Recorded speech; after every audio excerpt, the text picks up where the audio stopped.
ॐ भूर्भुवः स्वः तत्सवितुर्वरेण्यं भर्गो देवस्य धीमहि धियो यो नः प्रचोदयात्। ॐ शान्ति शान्ति शान्तिः। Namaste my dear friends. In this video I am going to describe how Bhagwan Sri Satya Sai Baba explained the term know thyself. He says embodiments of divine love, Aham Atma Gudakesha Sarvabhutsaya Sithitaha. O Arjuna, I am the Atma that dwells in all living beings. I am the beginning, the middle, and the end of all things, declares Krishna in the Bhagavad Gita. All that you see in the cosmos, the moving and stationary objects, is a manifestation of the Atma. In the spiritual realm, what you hear at every step is the Atma. What is seen is Atma. What is heard is Atma. What makes you forget is also Atma. That is why Krishna declared to Arjuna, in this universe there is nothing that is not Atma. What man needs today is to take the resolve to realize the Atma. This is tantamount to realizing one's true self. It is Atam Jnana, knowledge of the self.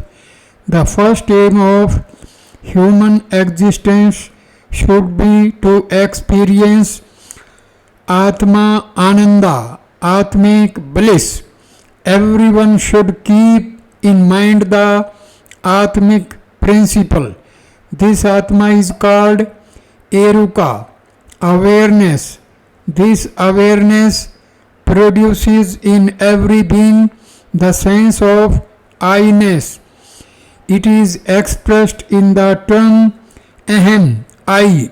When this I identifies itself with the body, it takes the form of Ahamkara. I am the doer, the ego. This is what is called Mithya, delusion. It is not the real I. I is the first sound emanating from Atma. It is the mind that continuously interposes itself against the Atma, like the cloud formed out of the water vapor produced by the sun, which hides the sun. The mind, which has arisen from the Atma, covers the Atma. As long as the mind exists, man cannot comprehend the nature of the Atma or realize the Atma. Only the person who is aware of the Atma in all the different states of consciousness can be said to have direct vision of the Atma, Sakshatkara. The first sound emanating from the Atma which one hears is I. It is only after the emergence of I that the whole process of creation began. If there is no I, there is no creation. The term I, Atma and Brahman are all synonymous.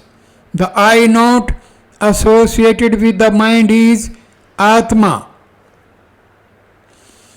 The I associated with the mind is Mithyatma, pseudo self.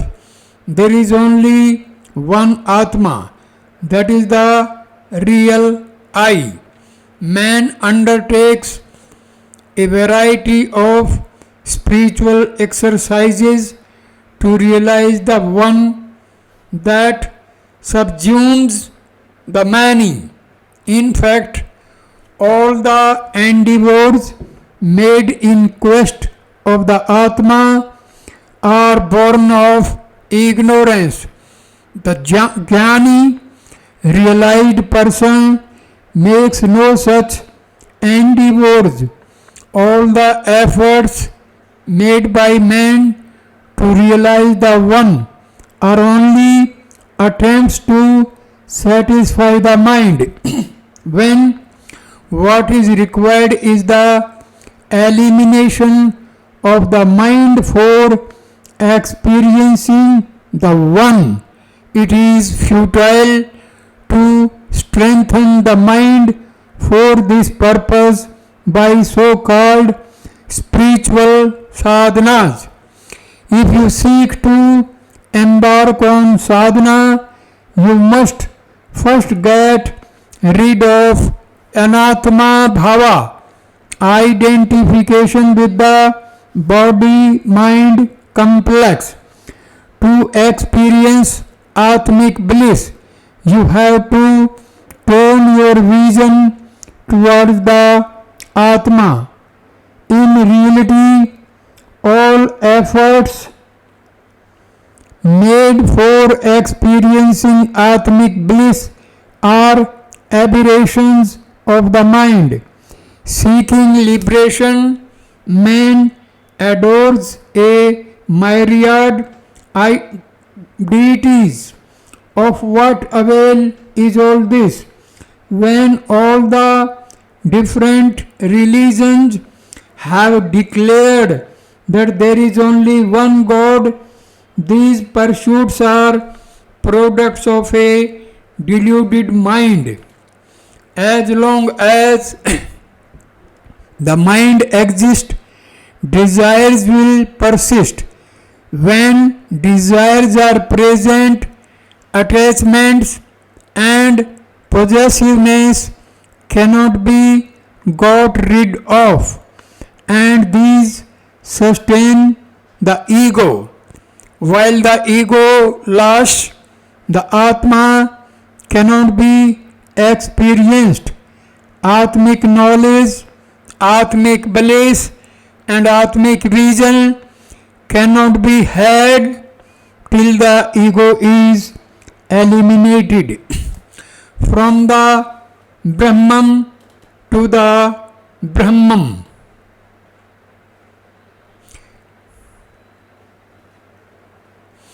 The mind, the buddhi, the chitta and ahankara, from where did they originate? How do they grow and where do they merge themselves? That is the Brahman, that is the Atma. That being the case, how can you discover your source or your true self by searching for it elsewhere than within you? Such a search is like that of a thief putting on the uniform of a policeman and searching for the thief. To know your own self, why do you need any assistance? There is a story which illustrates the absurdity of such a situation. 10 ignoramuses who, were in a group attempted to cross a river. After crossing the river, they wanted to assure themselves whether all the 10 had crossed the river. One man started counting and noted that only 9 had crossed the river and started wailing that the 10th man must have been swept away by the river. Each of them counted the others in the same manner, leaving out himself, and found one man missing. A passerby noticed their plight and enquired them the cause of their distress. They all said that one of the 10 in their group had been lost in the river. The intelligent traveler found that while counting, each one had left out himself and counted only the remaining 9.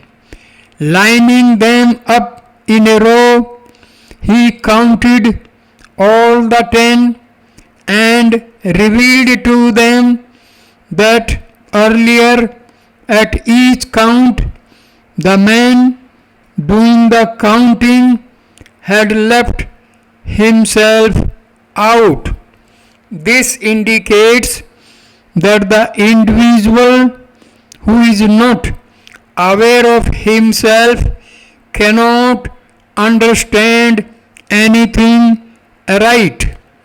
When you are yourself the Atma, if you pray to someone outside, how can you recognize the Atma? Unity that underlies the apparent diversity, the one willed to become the many. Hence, you must realize the unity that underlies the apparent diversity. All the myriad forms you see are reflections in a mirror of your own image. You are ignoring the primary form and are concerned about the images. This is the delusion you are afflicted with. Brahman will elude the one caught up in Bharma, delusion. All the sadhanas you do are of little use for realizing the Atma. They may help to tranquilize the mind, but what you have to do is to eliminate the thought process of the mind altogether. Calming the mind is only a palliative. The mind will get agitated again. Only those sadhanas which aim at eliminating the mind will be of use in the Atmic quest. Come out of egoistic delusions. It is the identification with the body that is causing the ahem, ego, to flourish and grow. The feeling, I am the doer, I am the enjoyer, I am achieving success, is growing constantly in man. Students, you must realize that victory or defeat is not the result of your actions or sadhanas, immersed in your egoistic delusion, you are imagining that you are the architects of your fortunes. You can see in the world numerous instances of failure in spite of heroic efforts. You can also see examples of successes achieved through very little effort. Instead of courting failure, relying on your own efforts, and getting dispirited, put your trust in God and offer all your actions to Him. You have to realize that little depends on your efforts alone. You can have proofs of this in your own body. For instance, what efforts are you making to see that your heart beats regularly? How far are you responsible for the breathing process that goes on continually?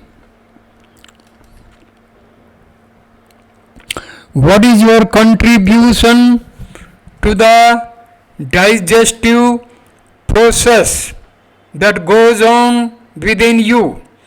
Are these the results of human efforts? No. Can you continue to live merely by wishing that you should go on living? Are you able to end your life when you wish it? Are you responsible for your birth? Not at all. When you inquire into this problem, you will realize that it is your sense of doership and enjoyership which is causing all difficulties. All actions done by men today are intended to satisfy the mind, but however much you may try to satisfy the mind, it can never feel contented. What is this mind? It is maya, delusion. It is desire. It is ignorance. It is prakriti, the phenomenal world. It is bhranti, aberration. Immersed in this mental aberration, if you wish to realize the Brahman, how is it possible? You are afraid of your own shadow. Your thoughts frighten you. The truth is there is only the one. It is called by different names. It is the Atma. The Pandits describe the Supreme as Sat Chit Ananda, being, awareness, bliss. This is not correct. He is Sat, He is Chit, and He is Ananda. These are not three different qualities of the divine. He is the embodiment of each of them. Believing mithya, you are giving up satya. Some people resort to meditation in the belief that there is some power greater than themselves which they must experience. People also undertake arduous exercises to realize some secret, mysterious, and marvelous power other than themselves. This action, born of ignorance, as long as you think that there is something higher than yourself, you are steeped in ignorance.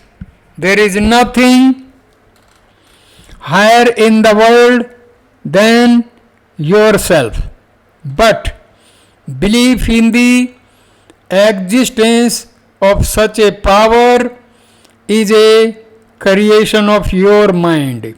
For example, in a dream, you see all kinds of scenes and have various experiences.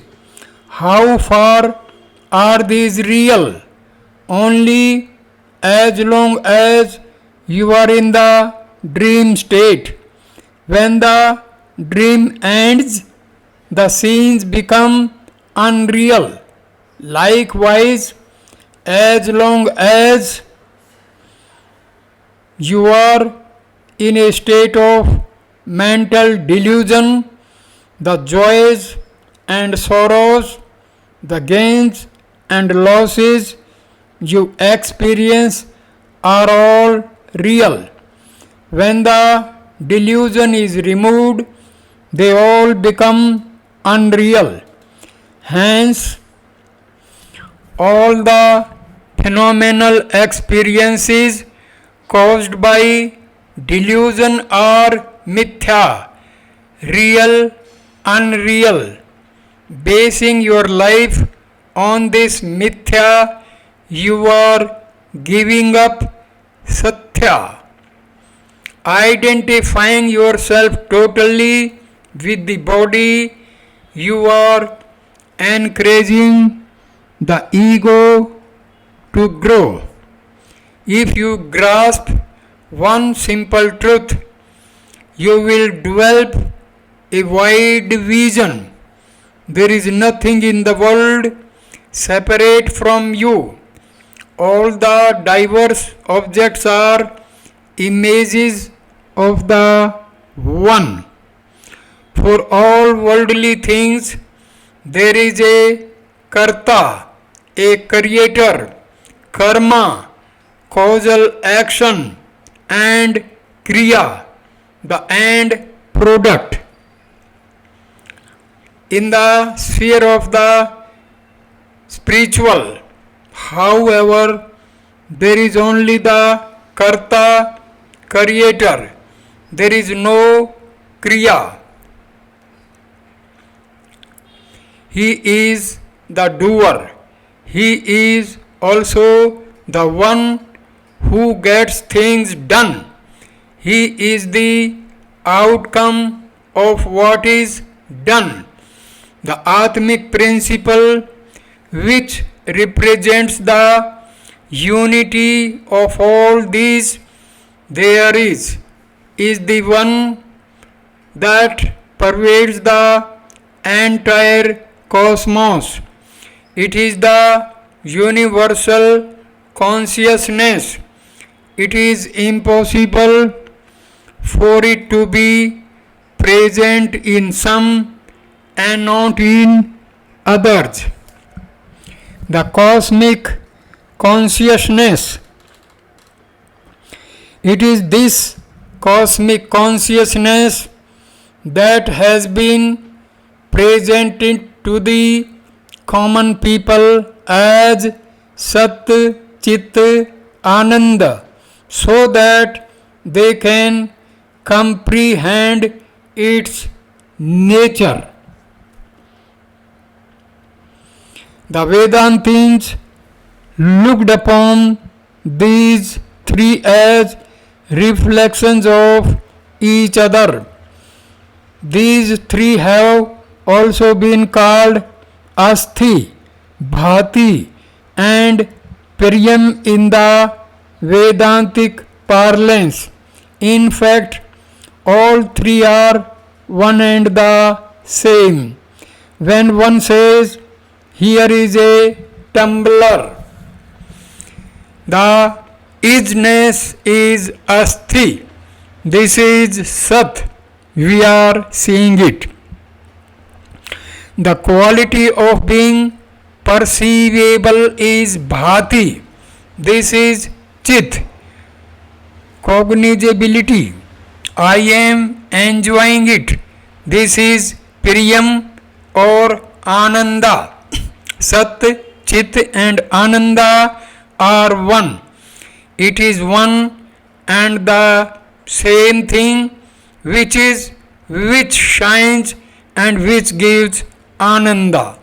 Though there is only one, because of our mental processes, we are seeing it in many forms and names.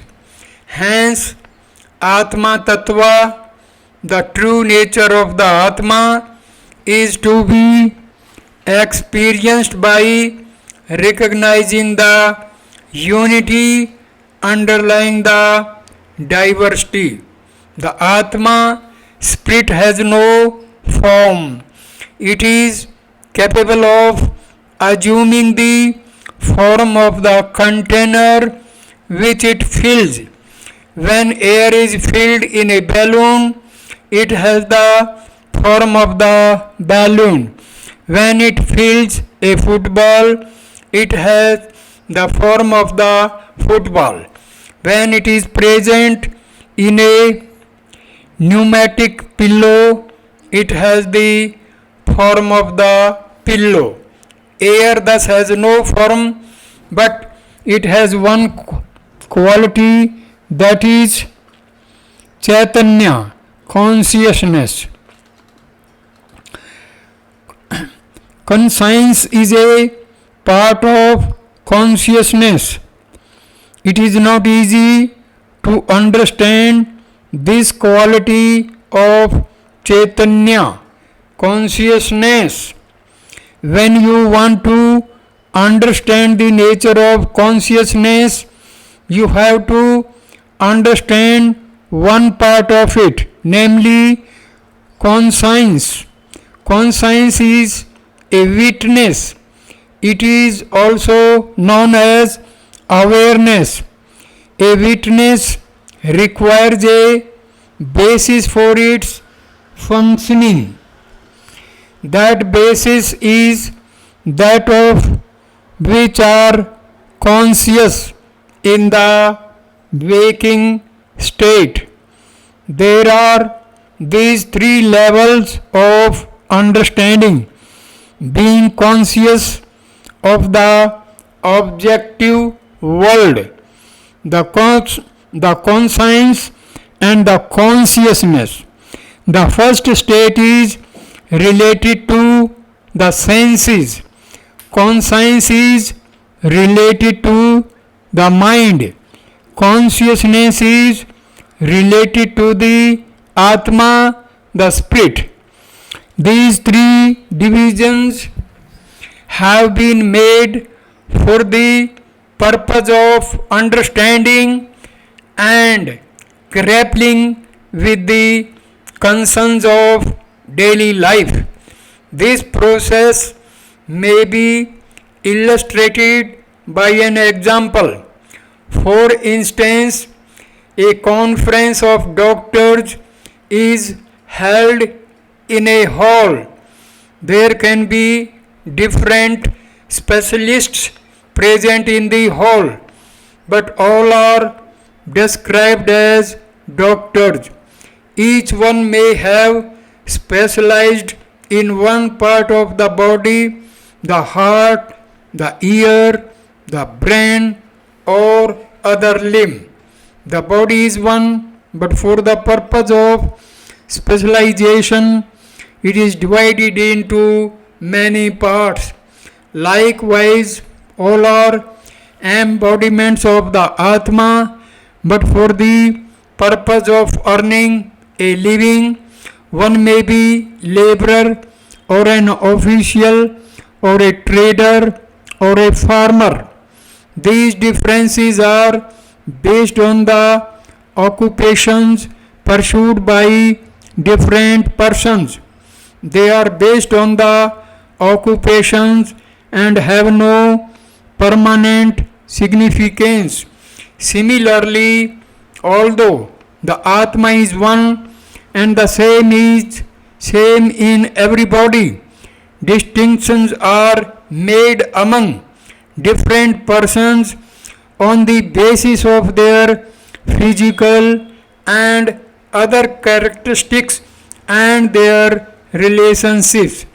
One's interest in these distinctions is based on one's attachment.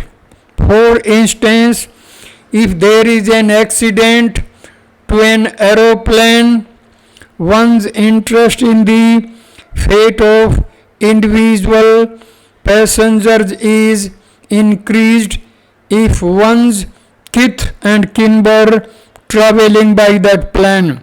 Otherwise, one is interested in the accident only out of curiosity.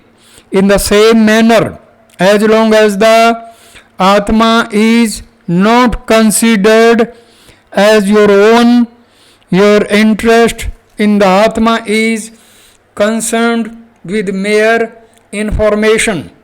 Once you know that the Atma is the self that is present in everyone, the process of transformation takes place.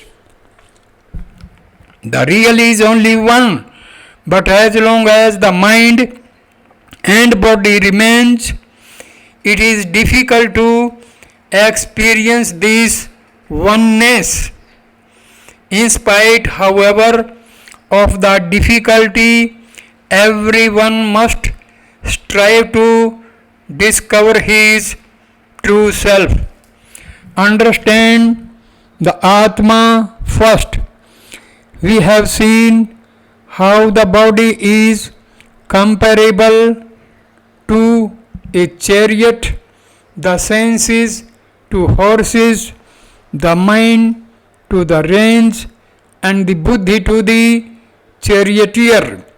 But besides these, there is the master of the chariot, the Atma residing in the body. Hence, in addition to knowing how the body, the senses, the mind, and the buddhi function, you have to regard the understanding of the Atma as the primary goal. Giving up the sense of I and mine, you have to do your duty as a spiritual discipline. Kartavyam yoga muchyate. The performance of one's duty is yoga. When you practice this yoga, you will experience the joy of Atmic bliss. It is the absence of this yoga which is making man rogi, sickly. When you examine the activities of the mind with a view to finding out whether they are leading you to bondage or to liberation, you will find that they are only leading you to bondage. The primary cause for the chaos of divisions, conflicts, disorder, and violence in the world today is the absence of the sense of oneness among men. There is urgent need for cultivating the spirit of love which will serve to promote the feeling of oneness. All education today is a process of proceeding from ignorance to ignorance. If you seek to know where is the Atma, it is the Chaitanya, consciousness between one state of consciousness and another. This is not easily understandable by all. There is a state which is between waking and sleep. Few know what this state is. We seem to be in the waking state, and when we close the eyes and fall asleep. Only the yogis have observed this phenomenon, that which is conscious between the waking and sleeping states is the Atmic principle. This waking state represents the Rajoguna. Sleep represents the Tamoguna. In between is the Sattva Guna, that is the Atmic consciousness. Here the video is completed. Thank you for watching this video. Namaskar, my dear friends. Thank you.